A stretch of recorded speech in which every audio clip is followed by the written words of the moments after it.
ఐపీఎల్కు, Ranji trophy వంటి దేశీయ టోర్నమెంట్లకు మధ్య భారీ వ్యత్యాసంపై భారత మాజీ క్రికెట్ దిగ్గజం సునీల్ గవాస్కర్ తీవ్ర ఆందోళన వ్యక్తం చేశారు. ఆటగాళ్లకు లభించే గుర్తింపు, జీతాలలో ఈ అసమానత స్పష్టంగా కనిపిస్తోందని ఆయన ఎత్తిచూపారు. జస్ప్రీత్ బుమ్రా, హార్దిక్ పాండ్యా, కేఎల్ రాహుల్, మహమ్మద్ సిరాజ్, యశస్వి జైస్వాల్ వంటి ప్రతిభావంతులైన ఆటగాళ్లను అభివృద్ధి చేయడంలో ఐపీఎల్ కీలక పాత్ర పోషించిందని ఆయన ప్రశంసించారు.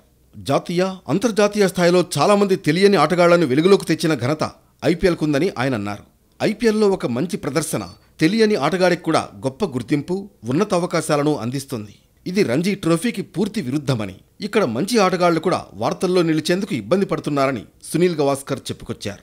అలాగే రంజీ, విజయ్ హజారే లేదా సయ్యద్ ముష్తాక్ అలీ సిరీస్లో ఆడే ఆటగాళ్లకు ఐపీఎల్లో ఆడే ఆటగాళ్ల సంపాదనలో చాలా తేడా ఉంటుందని చెప్పుకొచ్చారు. ఒక ఆటగాడికి జీవితాంతం రంజీ ట్రోఫీ ఆడి సంపాదించేదానికంటే ఎక్కువ డబ్బు ఐపీఎల్లో ఒకే సీజన్లో సంపాదించవచ్చని చెప్పడానికి చాలా ఉదాహరణలున్నాయని గవాస్కర్ అన్నారు. స్థానిక పోటీల్లో కష్టపడి ఆడే ఆటగాళ్ల పరిస్థితి దారుణంగా ఉందని కూడా ఆయన అన్నారు.